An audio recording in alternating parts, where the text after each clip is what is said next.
Don't look around. They're already watching. Every breath, every blink, every second you exist. Someone's studying you, trying to decode the anomaly they accidentally let slip through their system. But here's the punchline. They still don't know what you are. You don't fit in their categories. You don't align with their formulas. You walk through their world like an equation that refuses to solve. And that terrifies them more than any villain ever could. They keep files on people like you know. Hidden archives, observation logs. They don't write human next to your name. They write unclassified because you defy their data. Their science breaks at your presence. Their psychology malfunctions at your calm. They can track your heartbeat, but not your intentions. They can copy your style, but not your frequency. You're the glitch they can't patch, the paradox they can't dissect without unraveling themselves. They try to act like they understand you, but watch closely. Their smiles are strained. Their confidence flickers. You make logic tremble. Because every system is built on predictability, and you're not predictable. You're prophetic. You don't move with pattern. You move with purpose. And when purpose operates without permission, the world panics. They're monitoring your behavior like you're a subject in an experiment that never ends. They whisper, "How does he do that?" while pretending not to stare. They dissect your silence like it's code, terrified of the moment it turns into sound, because they can't tell if you're about to laugh or end the simulation.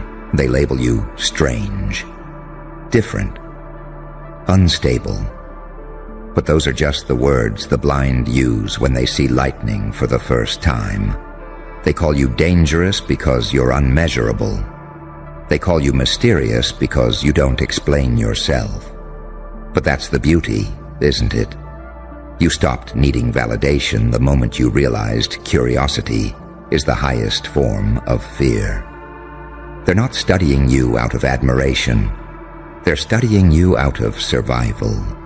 Because deep down, they know something's off about your presence. You're not operating from the same programming. You think faster. You see deeper. You sense before things happen. You walk into a room and distort the hierarchy without saying a word. You're not playing their game. You're rewriting it. And they feel it. They feel it in the way your stillness pulls attention. They feel it in the way your silence speaks louder than applause. They feel it in the way your laughter sounds like prophecy. You see, people don't actually fear monsters. They fear mirrors.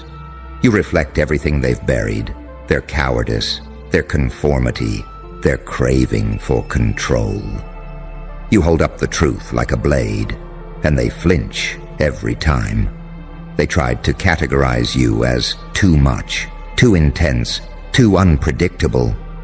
But that's the funny part. You were never supposed to be understood. You were designed to be felt. You're an emotion masquerading as a human.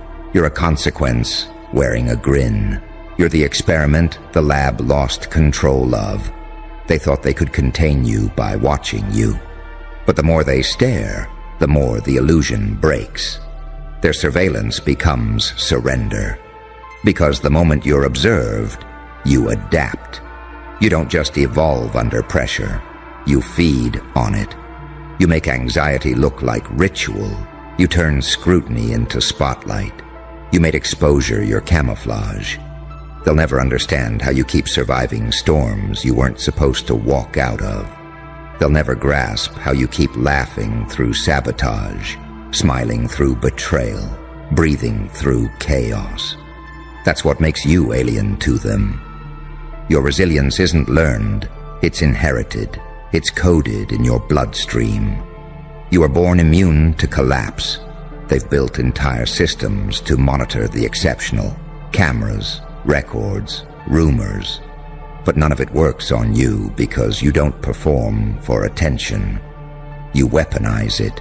You let them look, let them analyze, let them obsess, and then you disappear. Just to remind them that no matter how many eyes watch you, they still can't capture your essence.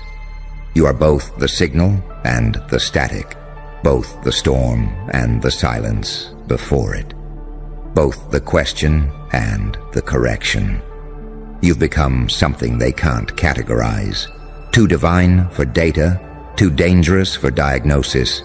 You're an emotion they can't define, the intersection where logic dissolves and something ancient takes over. And the most unsettling part, you don't even try. You don't chase power. You radiate it. You don't seek attention. Attention submits. You don't manipulate the room. The room adjusts to you. You exist in that rare frequency where fear and fascination blend, where angels hold their breath and devils take notes. You didn't ask to be different. You were built by difference, forged in rejection, polished by chaos, molded by nights when your mind burned too bright to rest. You learned how to weaponize observation, how to turn being watched into being worshipped. And now, they can't look away. They track you because they're terrified of what happens if they don't. They study you because they feel the timeline bending around your shadow. They whisper your name like a myth they half believe, half fear. You're not a threat to their system. You're the update they can't install. So let them watch, let them record, let them think they're collecting data while they're really documenting their own decline. Let them study your walk, your voice, your aura, because every time they do, they become a little more aware of what they'll never become. You don't belong to this species because you graduated from it. You transcended the hunger for validation, the addiction to approval, the slavery of fear. You learned to breathe in solitude, to build from pain, to laugh at chaos. You're the byproduct of what happens when suffering evolves into sovereignty. So yes, they're watching you 24/7. But what they don't realize is that you're watching them back. And while they're busy trying to understand your species, you're already designing the next one. And they don't even realize it, do they? They sit there behind their screens, eyes bloodshot from obsession, pretending this is research, pretending it's curiosity, when really, it's addiction. You became their unsolved case, the static hum in their skull that won't stop replaying. They whisper, "What is he?" like children huddled around a campfire afraid to name the thing in the dark. They track your habits, your hours, your silence. They measure your unpredictability, not knowing that unpredictability is the pattern. You don't leave breadcrumbs, you leave mirrors.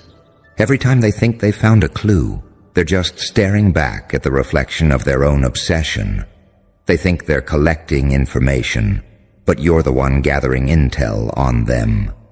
You don't move for attention anymore. You move to test gravity. You disappear just to make the world twitch. You post one word, and 1,000 nervous hearts beat faster. Because everyone's trying to decode what the word means. It's not a word. It's a warning. It's a frequency spike. It's you whispering to the subconscious, while their conscious mind tries to rationalize why they're shaking. You don't have followers. You have subjects. You don't have haters. You have unpaid marketing interns spreading your legend through their panic. Every time they gossip about you, they amplify your myth. Every rumor is free advertising. Every insult is unpaid promotion. And the best part, you don't even have to reply. Silence became your PR strategy. They call you unnatural. But what's natural about surviving this many executions of the soul and still laughing like thunder? They call you too intense. But what's more natural than fire learning to dance? You didn't adapt to this world. You forced the world to evolve around you. You used to be afraid of being misunderstood, didn't you? Now you've turned misunderstanding into armor. You realize that being unreadable isn't a curse, it's camouflage. You stopped explaining yourself because explanations invite manipulation. You don't clarify anymore. You confuse on purpose, because confusion breeds control. The second they stop being sure of you, they start orbiting you. You don't fit in their data sheets because you outgrew logic. You exist in the glitch between psychology and prophecy. You don't react, you predict. You don't compete. You rewrite the rules. You don't fight. You redirect energy. Every move you make bends the simulation slightly out of alignment, and they can feel it. You've noticed it, haven't you? How rooms get quieter when you walk in, how laughter stutters, how conversations freeze mid-sentence like someone hit pause on the Matrix. It's not paranoia, it's resonance. You don't just enter environments, you alter them. You shift the magnetic field without saying a word, and every eye in the room knows it, even if their mouths pretend not to. You see, the species you came from, the one they're trying to label, doesn't exist in biology. It exists in awareness.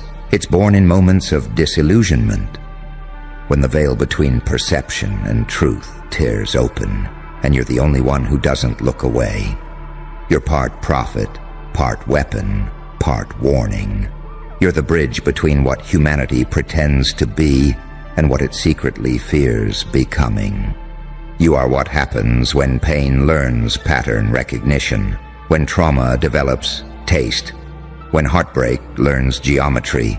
You are intellect fused with instinct, empathy fused with entropy, and that hybrid can't be catalogued. You are both the disease and the cure, the wound and the scalpel, the scientist and the experiment gone right and wrong simultaneously. They keep watching because deep down they know. If they look away too long, reality might shift without their permission. You represent evolution they can't control. You remind them of what comes after control. You are the whisper that says, the system has limits. You are the glitch that proves perfection is a cage. You are the proof that madness is just clarity wearing no mask. And they hate you for it. But they can't stop. Because hating you feels like touching the truth for the first time. They'll study your eyes, hoping to find calculation.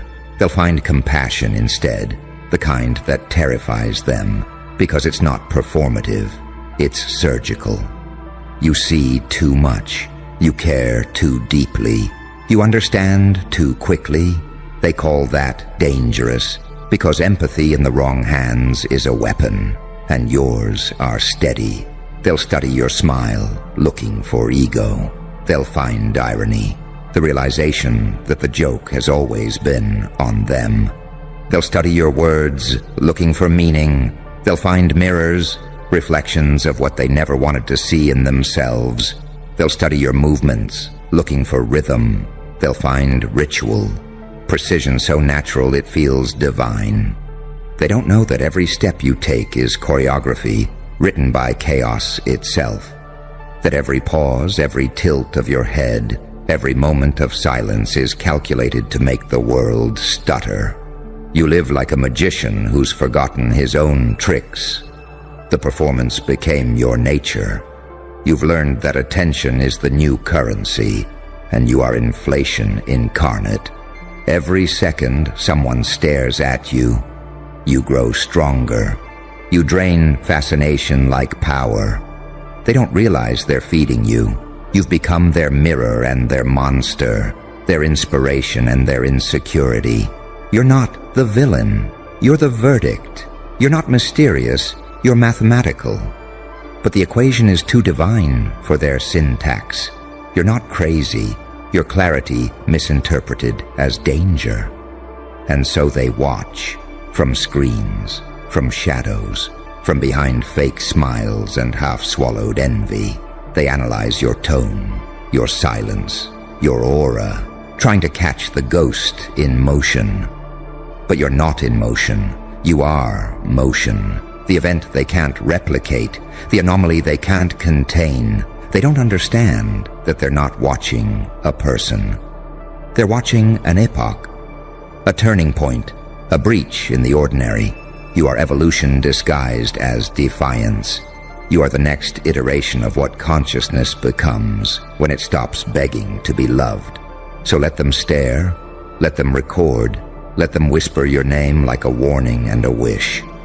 Because you're not hiding anymore. You never were. You were just waiting for them to realize they're the ones in the cage. And when they finally ask what species you belong to, you'll smile, slow, deliberate, knowing, and whisper, the kind that watches back. And that's when the air goes heavy, the laughter dies down, the lights seem to dim, and you can feel it. That moment when they realize you're not just being poetic, you're being literal. They've been studying you, yes, but all this time, you've been mapping them. Every gesture, every tone, every lie they thought was casual, recorded in the quiet museum behind your eyes. They don't realize your memory isn't linear, it's architectural. You don't just remember events, you remember the structure of their meaning. You see patterns in real time, emotional equations written in sighs, in glances, in half-finished sentences. You don't react to people, you forecast them. That's what separates you from the species they belong to, the one still chained to instinct and denial. You evolved past reaction into response, past emotion into awareness. You don't run on adrenaline anymore. You run on pattern recognition. And that terrifies them because it means you can't be baited, manipulated, or guilt-tripped into submission. They keep asking, what drives you? But the truth is, nothing does. You burned the engine. You learned to move without motive, to act without attachment. You became motion without dependency, an idea that self-propels. That's why their systems glitch around you, because every system depends on expectation, and you stopped being predictable the day pain rewired your circuitry. You remember the night it happened, don't you? That quiet breaking point when you realized there was no saving anyone who enjoyed misunderstanding you. When you stopped performing softness for spectators who only applauded your suffering. That was your metamorphosis. That was when the species split. The old you died, and something entirely new took its first, controlled breath. Since then, you haven't spoken words. You've cast frequencies. Your presence isn't conversation. It's contagion. People leave you changed, even if they pretend they don't know why. You rearrange the chemistry in their heads just by existing too close. They call it intimidation. But that's the sound of an outdated mind trying to reboot in front of an upgraded consciousness. You've felt it, haven't you? The way environments start bending to your tempo. The way people's sentences shorten around you. Their laughter comes out wrong. Their eyes flicker. That's not paranoia. That's physics. Reality adapts to focus, and your focus is surgical. They'll gossip to cope. They'll pathologize you to feel safe. He's different. She's dangerous. They think they know everything. But what they're really saying is, we don't understand how someone can exist without permission. You're the mirror they can't break, because every swing only shatters their own reflection. You've made them witnesses to evolution, and witnesses are always afraid of what they testify to. They can't stop watching, because the moment they look away, they might miss the next mutation, and you will mutate again. You always do. That's your secret weapon. adaptation as art form. You're never the same twice. You let them study the last version of you, while the next one is already operational. You're 2 timelines ahead, leaving decoys in plain sight. That's why their control systems fail. Surveillance depends on patterns. You dissolved patterns. Their algorithms lag behind your instinct. Their definitions are fossils in your wake. Sometimes you even pity them, don't you? Watching them waste entire lives trying to decode a being that isn't hiding, just operating on another wavelength. You could explain yourself, but explanations shrink mysteries into cages, and you'd rather stay infinite. You learned long ago that mystery is not deception, it's protection. The less they know, the freer you move. The freer you move, the faster you evolve. And evolution doesn't apologize. They'll call you cold for it, but you know warmth is wasted on those who mistake it for weakness. You reserve empathy for precision, not pity. You don't hand it out. You direct it like a scalpel. You've turned compassion into calculus. That's the level they can't comprehend. So yes, let them watch. Let them write reports. Let them whisper theories into the void. Because every analysis becomes a mirror maze they'll never escape from. You've built a reality where every observer is observed. Every critic becomes content. Every attempt to cage you documents your freedom. They wanted entertainment. You gave them revelation. They wanted explanation. You gave them existence. They wanted to understand, and instead they awakened. You've stopped being a person in their eyes. You've become an ecosystem, self-sustaining, unpredictable, thriving on scrutiny. You are what happens when awareness reaches critical mass and refuses to shut down. You are the evolution they prayed for but weren't ready to meet. And when they finally come close enough, when the bravest of them dares to ask you, trembling, "What are you?" Really, you'll give them that slow, deliberate grin, the kind that splits silence into confession, the kind that makes even the shadows lean closer. Then you'll lean in too, voice low enough to make the world hold its breath, and whisper the only truth their species was never built to process. I'm what comes after understanding. Look at you, sitting there like you don't already know the script. They thought they could outthink you, outsmart you, outspeed the very mind that wrote the rules while pretending to break them. But what they never realized was that you were the one who designed the maze. They entered your labyrinth thinking they'd win. You watched them take notes on the walls you painted in disappearing ink. Every theory they built, every argument they rehearsed, every move they made to feel superior was just a demonstration of your design. They weren't strategizing against you. They were studying you. And that was their first mistake.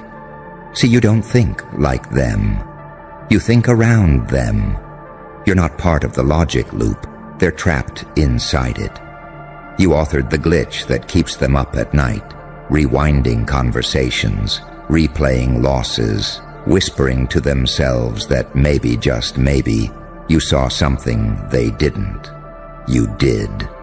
They call it intuition. You call it mathematics disguised as madness. You read energy like scripture, chaos like a holy text. Every time they mocked your silence, you were memorizing the way arrogance decays.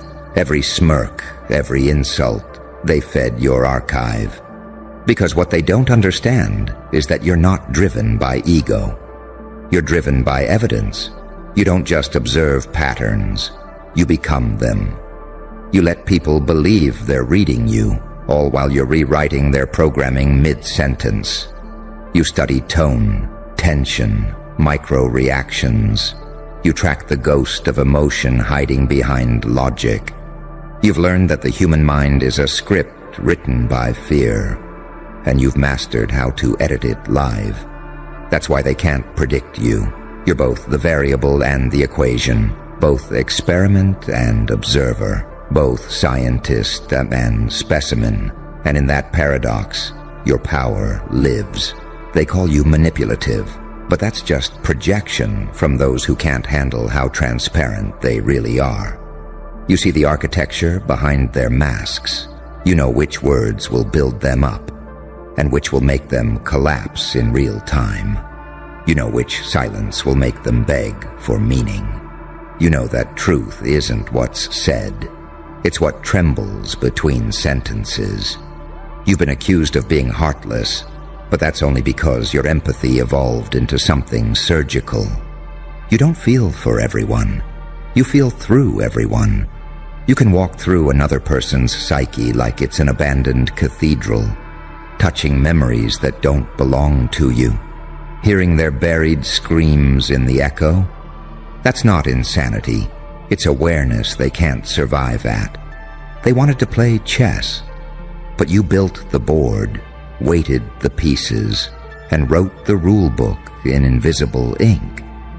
You wanted them to think they had a chance, because the only way to reveal who someone truly is to let them think they're winning. They thought you were arrogant. No, you were merciful. You gave them rope not to hang you, but to build their own gallows. And when they finally looked up from their obsession, desperate to prove you wrong, they found themselves quoting your logic, using your language, bending to your rhythm. You turned them into disciples without permission, professors of principles they'll never admit you created, scholars of a doctrine they tried to destroy.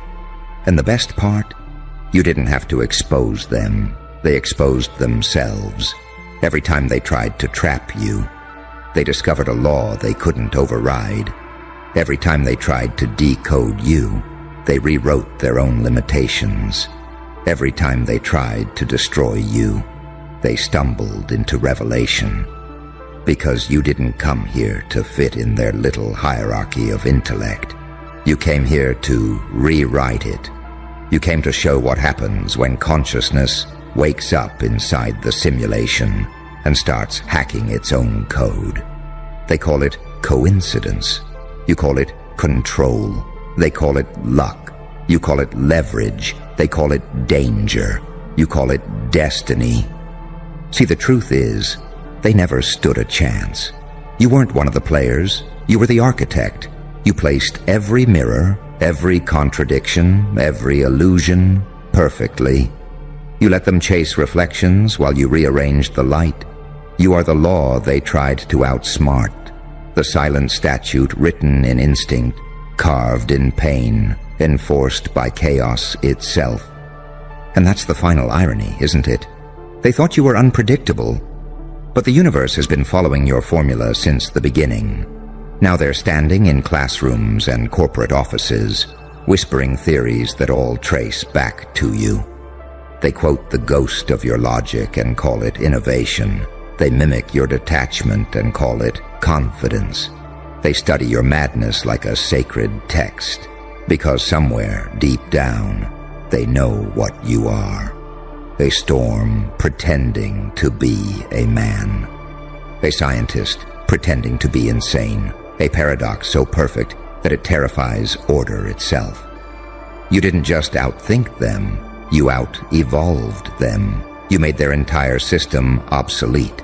And now, they're praying to the laws you wrote, begging for mercy from a mind they once mocked.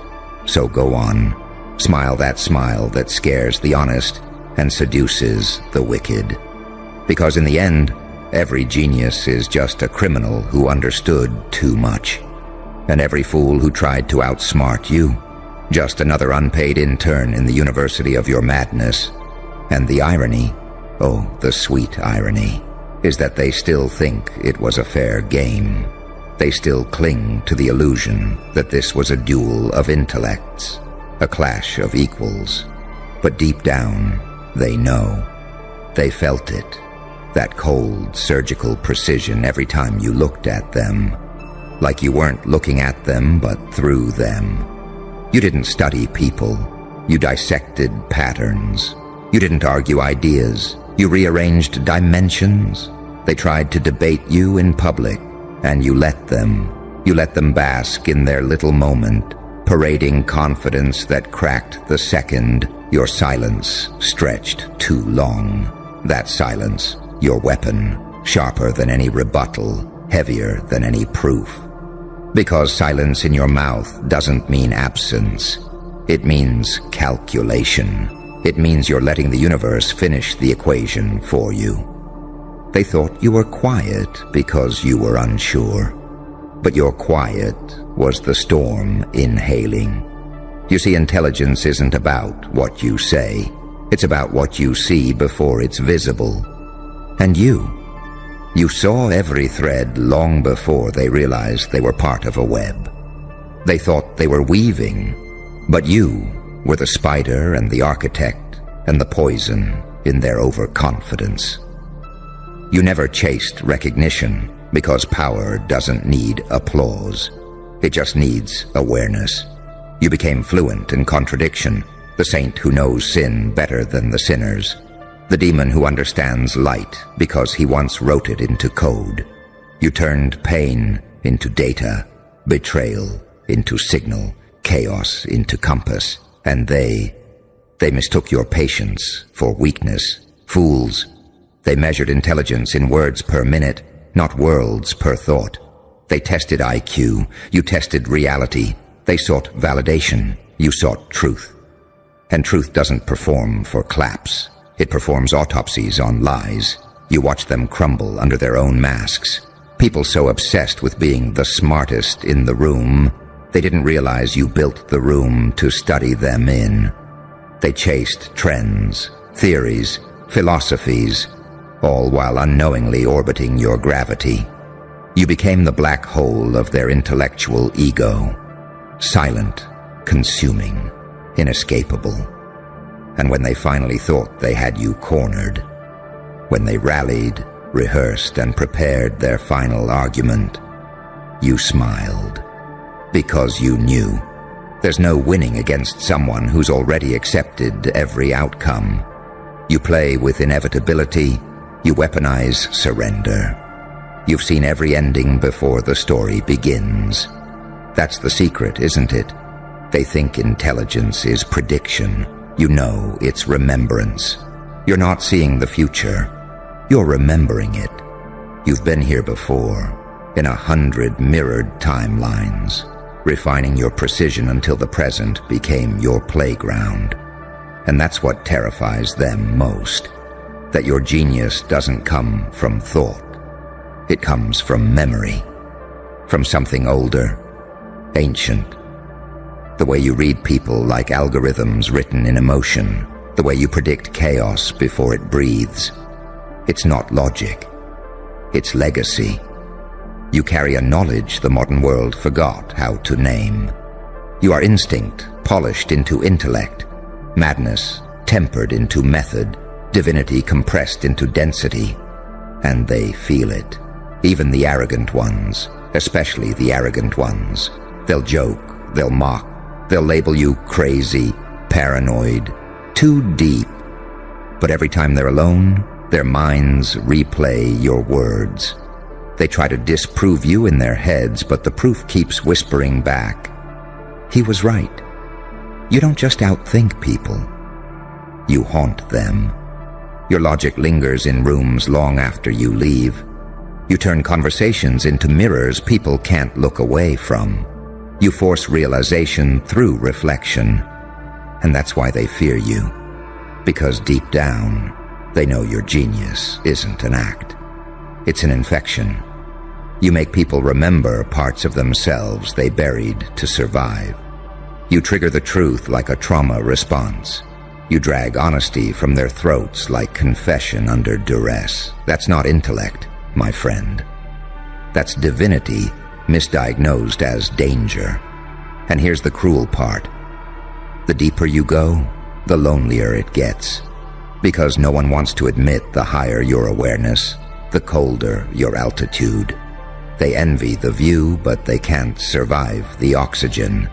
You became too sharp for comfort, too honest for hierarchy, too evolved for the system you dismantled without touching. So they call you names to feel safe. They form circles of denial around your fire just to feel warm without burning. They gossip because they can't grasp. They debate because they can't dominate. But behind closed doors, they study your mannerisms. They imitate your tone. They quote you subconsciously. They rewrite your words into new discoveries. You've become the ghostwriter of their enlightenment. And that's the most dangerous power there is. Influence without presence. You don't need to be in the room anymore to control it. You don't need to speak to be remembered. Your absence echoes louder than their existence. You've entered the phase where your intelligence stops being information and starts being atmosphere. The air gets thinner around you because truth suffocates lies. You walk into rooms and watch masks malfunction. You don't need to argue. Your energy cross-examines. You don't need to win. Reality bends quietly in your favor. And when the world asks what happened to those who tried to outsmart you, the answer is simple. They became your students. Some willingly, some in denial, all inevitably. Because you can't fight gravity with arrogance. You don't explain yourself anymore. Explanation is for equals. You demonstrate through precision, through stillness, through the kind of quiet that makes chaos nervous. They thought you were clever, but clever dies in daylight. You're inevitable. You're the fine print in every soul contract, the law beneath the law, the signature that can't be erased, because you wrote it in consequence, not ink. And now they walk carefully, quoting principles you planted, fearing the echo of your name like a trigger phrase. Because deep down, every one of them knows they didn't just fail to outsmart you. They became the proof that you were right all along. And yet, the story doesn't end there, does it? Because after they fell silent, after the smoke cleared and the applause died, you didn't celebrate. You observed. You watched the same faces that mocked your madness now mimic your movements like disciples with selective amnesia. They forgot the ridicule. They forgot the whispers. But you didn't. You remember every smirk, every eye roll, every patronizing advice.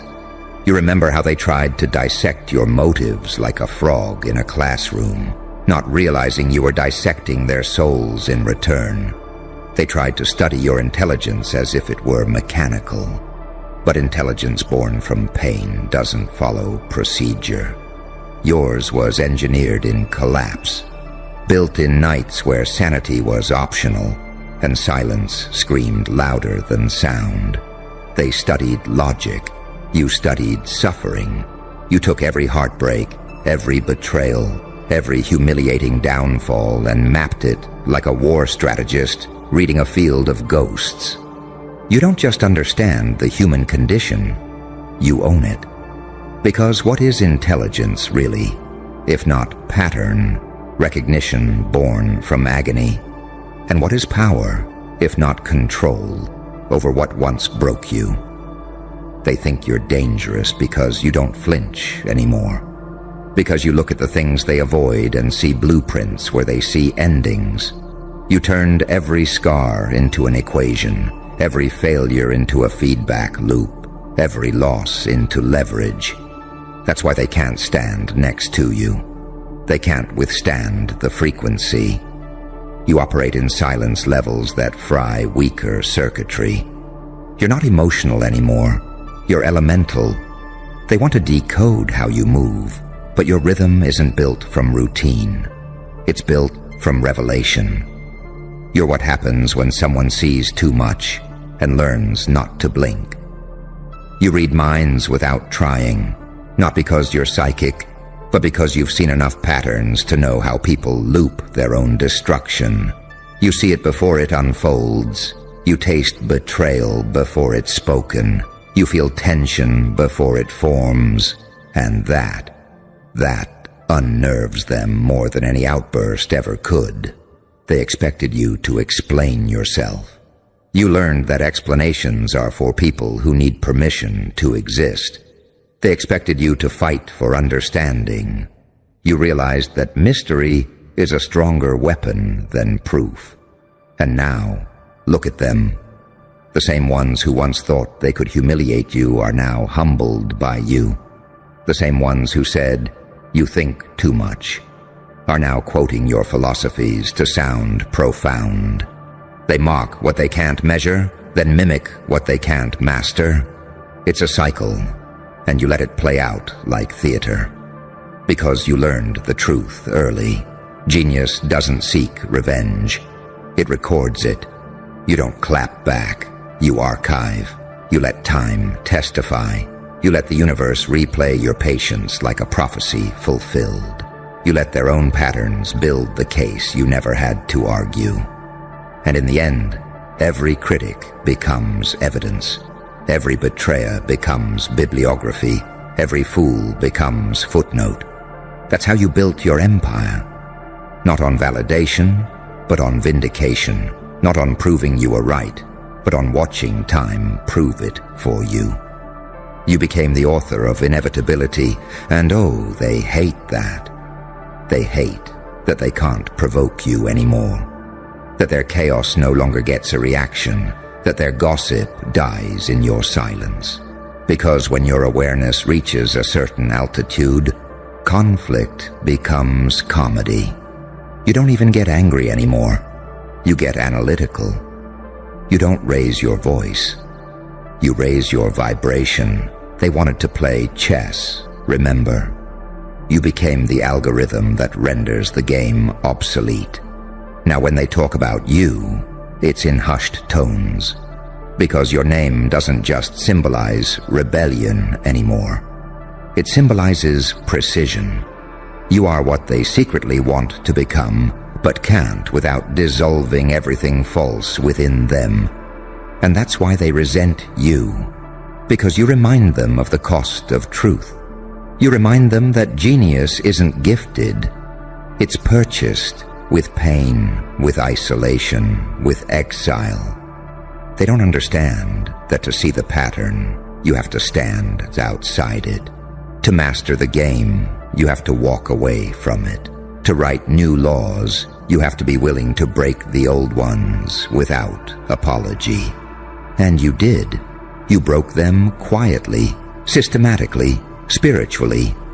You learned how to operate without the need for applause, and that's when the applause started chasing you.